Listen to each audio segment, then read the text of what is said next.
antecipado pelo presidente de controlar o tempo, que cada expositor fizesse uso da palavra por 20 minutos. A palavra é sua, embaixador Sérgio Amaral.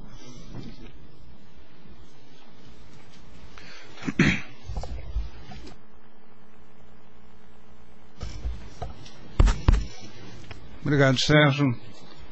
Eu gostaria de cumprimentar o Instituto, o presidente, o Manuel Félix, BMF, pelo que eu acho uma iniciativa de muita visão, sobretudo partindo da BMF, e o fato de os mercados financeiros estarem crescentemente interessados na questão ambiental mostra que há boas razões para nós termos como país, e acredito o governo, a sociedade, um sério compromisso com o meio ambiente, porque ele passa a ser não mais uma causa, uma questão política, é causa de ser uma oportunidade para bons negócios. E é essa a indicação de confiança, sobretudo, que nos dá essa participação de tantas pessoas dos mais diferentes horizontes nessa conversa. Eu, para falar a verdade, me sinto um pouco intimidado, porque eu acho que eu devia estar na plateia e não aqui. Quando eu vejo na plateia 2 ex-chanceleres que participaram diretamente das negociações, vejo o Brito, que é um grande especialista nas questões científicas do meio ambiente, Marcos Ianchi e mais tantos Raisto, eu me sinto inclinado a sentar na plateia e escutá-los. A culpa e não minha. falar. Mas se é que é uma atenuante, dizem sempre que o diplomata só é especialista em generalidades. Portanto, eu vou dizer algumas generalidades para servir de pano de fundo para a discussão que nós vamos ter aqui. Eu gostaria de começar com um comentário. Eu digo que o Brasil parece ter uma tendência a chegar atrasado nos grandes encontros da história. Foi assim com a abolição da escravidão. Foi assim com a chegada da democracia. Foi assim com a abertura da economia e espero que não seja assim na questão do meio ambiente e das mudanças climáticas. Nós estamos, sem qualquer dúvida, na iminência de uma nova e grande onda verde. Essa é uma grande oportunidade para nós, porque nós temos no meio ambiente um grande patrimônio e muitas oportunidades de tirar vantagem. Além disso, outro fato importante também é que a posição do país em relação à questão ambiental evoluiu profundamente nos últimos 30 anos e evoluiu de uma forma positiva. A questão que se coloca é se ela evoluiu o suficiente para que hoje nós estejamos preparados a tirar proveito das oportunidades que nós certamente temos. Em 1972, na Conferência de Estocolmo sobre o homem e o meio ambiente, o Brasil participou com uma séria desconfiança. Uma desconfiança de uma agenda que colocava temas como a poluição, o crescimento demográfico, o acesso a recursos naturais e perante os quais nós nos sentimos inseguros, com uma tendência à rejeição, por considerar que esses temas, essa agenda, eram incompatíveis com o desenvolvimento e com a soberania. Além do mais, nessa época, nós estávamos envolvidos com uma disputa séria com a Argentina sobre um recurso compartilhado, o rio, e nós não aceitávamos de forma alguma a tese, que é a tese que está por trás da questão ambiental, dos recursos compartilhados. E certamente essa questão diplomática séria contaminou uma visão do país sobre a questão ambiental. A poluição era, ao nosso ver, nesta época, um problema dos ricos, que haviam sido responsáveis pela deterioração do meio ambiente. O Brasil, naquela época, se julgava como preparado para acolher as indústrias poluidoras, porque a poluição seria absorvida pelas condições regenerativas do nosso meio ambiente.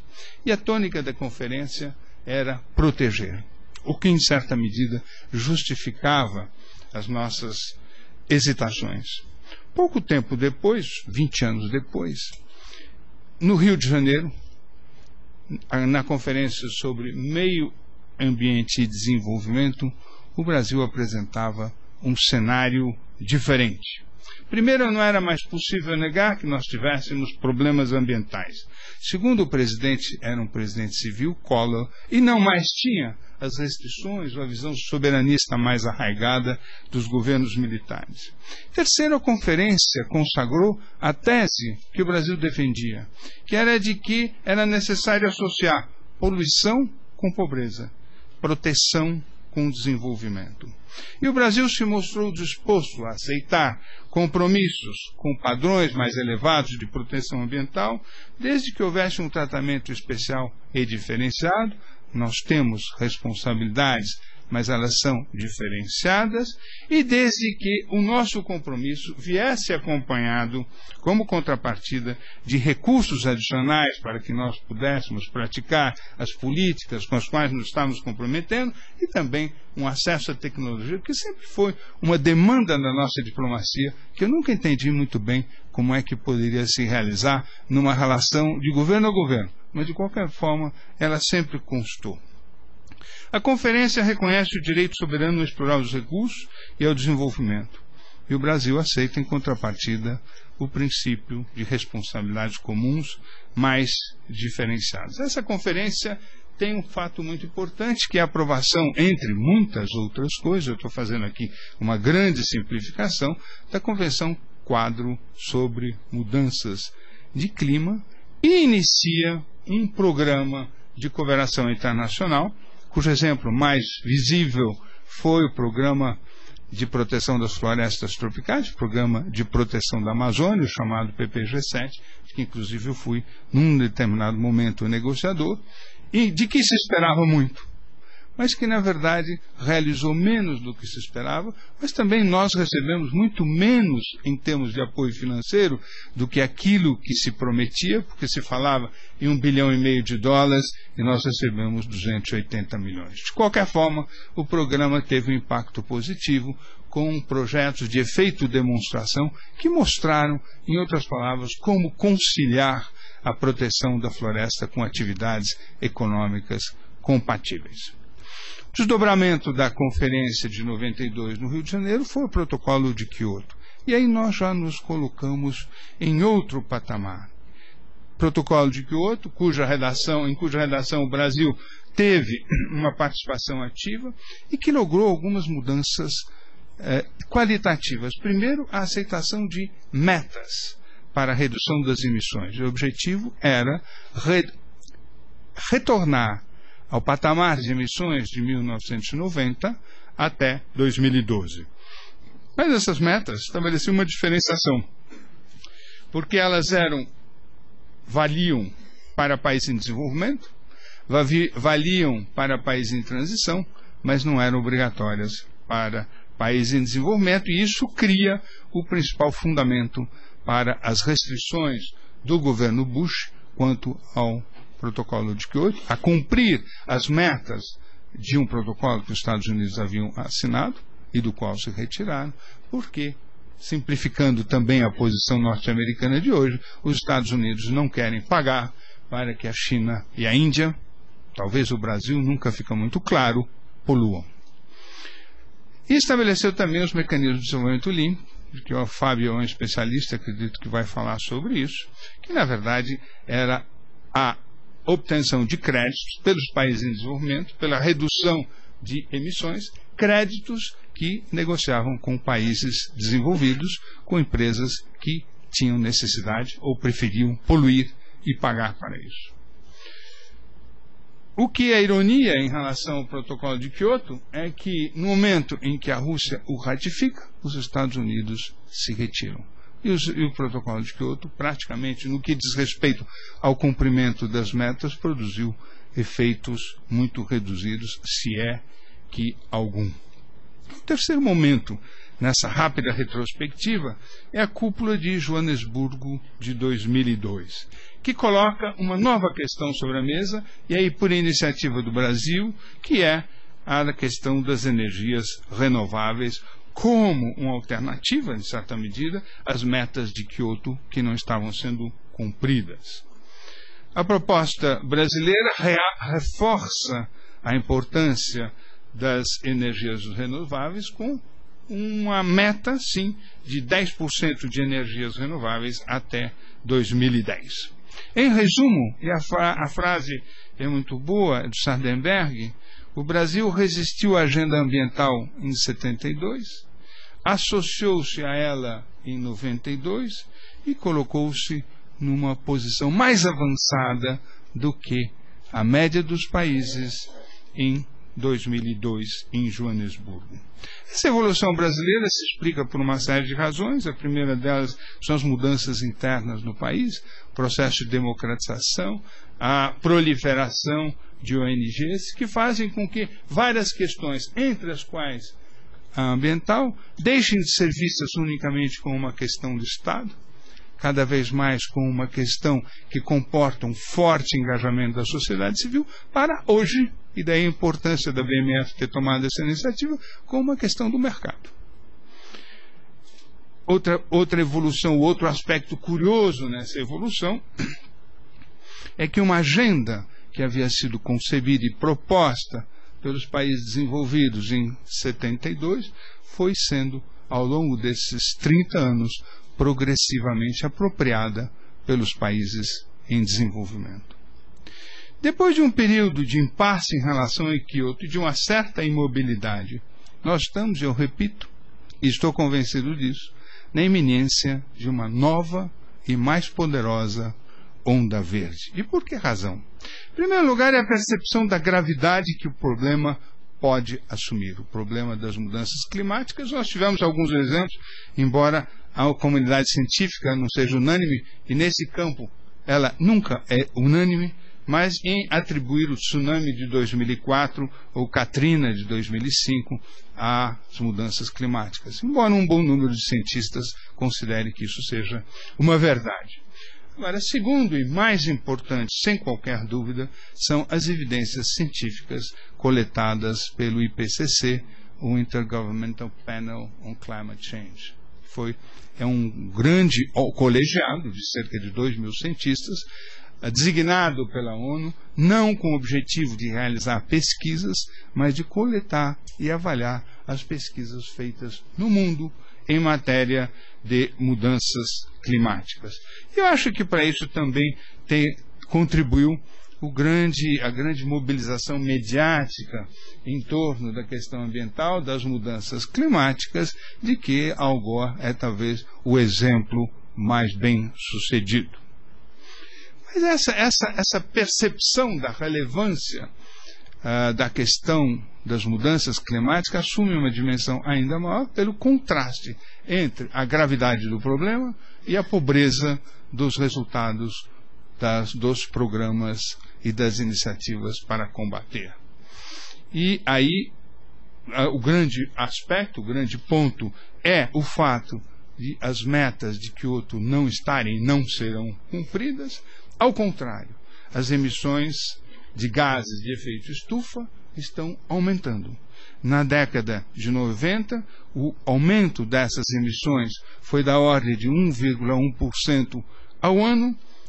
No período de 2000 a 2004, o aumento das emissões foi de 3% ao ano.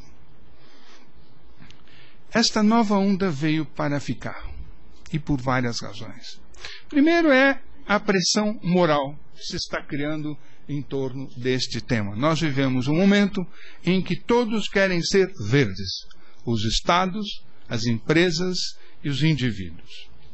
As evidências científicas coletadas pelo IPCC mostram que se nós passarmos, e aí existe um número mágico, de 2% de aumento da temperatura, nós podemos chegar a um patamar de perda do controle, com grandes riscos. E alguns deles são apontados, talvez com um pouco de dramaticidade, mas certamente esses riscos existem. Por exemplo, 20 a 30% de espécies vegetais e humanas podem desaparecer. Aumento de inundações, sobretudo na Ásia e na África. Escassez de água, sobretudo na África. Derretimento das geleiras do Himalaia e, na América Latina, uma substituição da parte oriental da floresta tropical, ou seja, a parte oriental da Amazônia, por savanas. O IPCC estima também que, para impedir o aumento das temperaturas acima do percentual de 2 pontos, é preciso estabilizar as emissões em 2015 e, a seguir, reduzir as emissões de 50% a 80% até 2050. Esses dados chamam a atenção para um outro fato, que é o desequilíbrio entre as responsabilidades pelo efeito estufa e os custos. A natureza, sob esse aspecto, não é justa.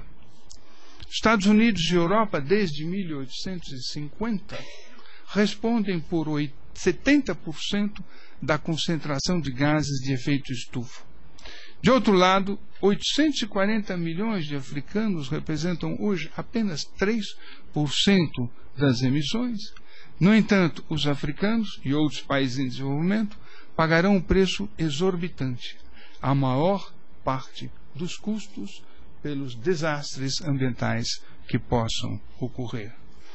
Isto tem um lado, que é mostrar que a questão hoje das mudanças climáticas e dos riscos que elas implicam não são apenas um problema dos ricos, mas poderão atingir a todos e, mais ainda, os mais pobres. O terceiro ponto, além da pressão moral, das evidências científicas, está no componente econômico, que foi muito bem apontado pelo Manuel no início da apresentação, que é o fato de que os governos começam a pôr um preço para as emissões de carbono e fazer os poluidores pagarem via sistema tributário, ou então o fato de que dão consideráveis subsídios para as alternativas de energia limpa, como é o caso, por exemplo, dos subsídios que o milho recebe nos Estados Unidos.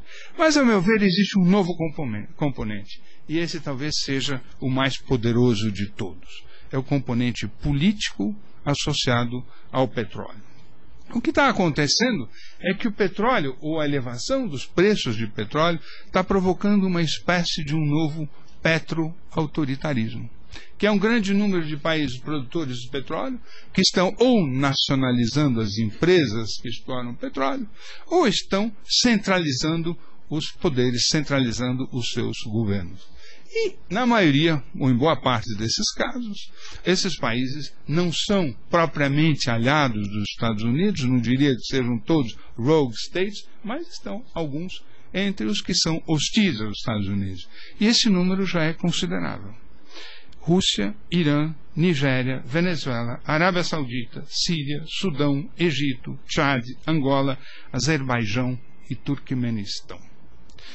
Os Estados Unidos se dão conta de que, de um lado, de uma certa medida, eles estão financiando os dois lados da questão do terrorismo.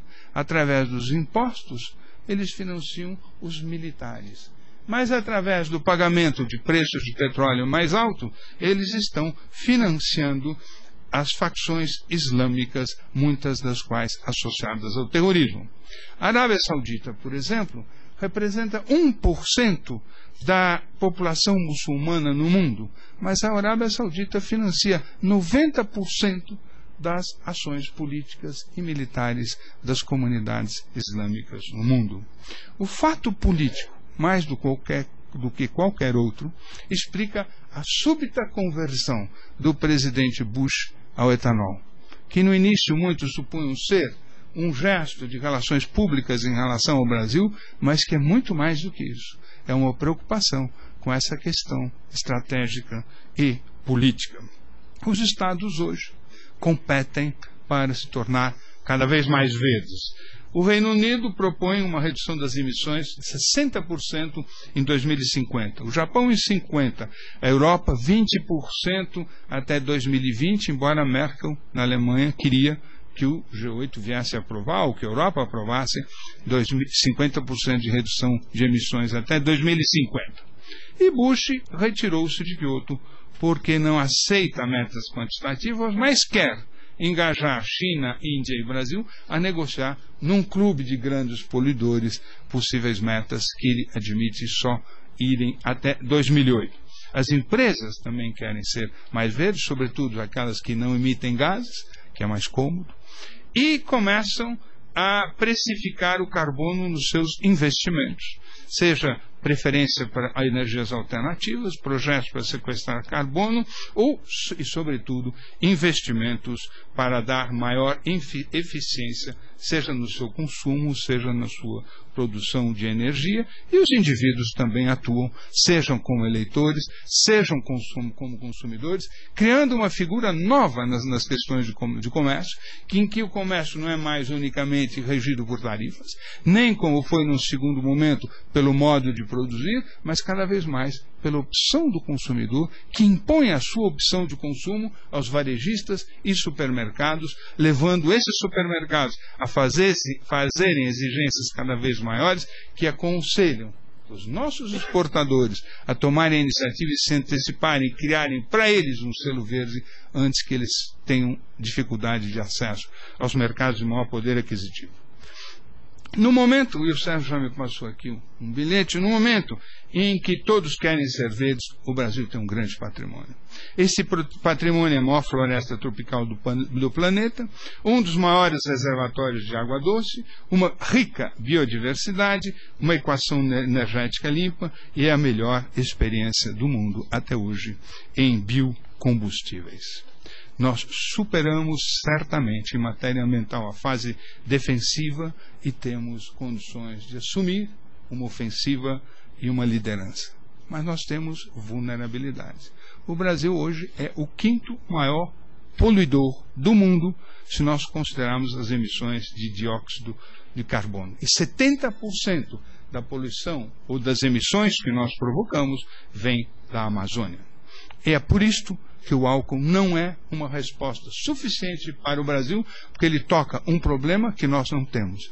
E nós silenciamos sobre o problema que nós temos, que é o prosseguimento de altas taxas de desmatamento na Amazônia. Para nós tirarmos vantagem desse patrimônio que existe, nós precisamos claramente assumir as nossas responsabilidades. E essas responsabilidades são, em primeiro lugar, reduzir o desmatamento, aprofundar as pesquisas em biodiversidade e em biotecnologia, aprofundar as pesquisas em energias renováveis, que não são apenas o álcool, e dentro de pouco tempo nós teremos possivelmente uma grande expansão da etanol vindo de celulose. E esse deveria ser um tema desse entendimento com os Estados Unidos no âmbito do encontro Bush-Lula. Ter uma visão estratégica para o álcool, que não significa apenas produzir, mas cuidar da abertura de mercados, da distribuição e da comercialização. O Brasil é o primeiro produtor de quase 10 commodities e não comercializa nenhuma delas, e pode ser o grande comercializador do álcool. E desenvolver tecnologias e equipamentos eficientes, em outras palavras, promover uma verdadeira política industrial do meio ambiente. Nós estamos preparados para isso? A julgar por esse encontro do G8, eu tenho dúvidas. Porque nós fizemos uma aliança com os Estados Unidos no tema errado. Temos várias outras áreas em que podemos caminhar juntos, mas certamente essas áreas não são recusar metas para a redução de emissões de efeito de estufa. Temos vários conflitos na área ambiental, temos desmatamento em média de cerca de 20 mil quilômetros por ano, e a nossa pesquisa de desenvolvimento é pequena. Os fatos vão se impor. A mitigação das emissões de gás terá que ser feita. Se nós tomarmos a iniciativa e logo, poderemos assumir a liderança e tirar proveito desse patrimônio que nós temos. Se não fizermos, poderemos mais uma vez chegar atrasados a esse novo encontro da história, para o qual nós temos grandes vantagens. O conflito sobre meio ambiente não é mais, se é que foi, um conflito norte-sul, mas é um conflito entre gerações. E as novas gerações não querem mais aceitar a perspectiva de pagar essa conta. Muito obrigado.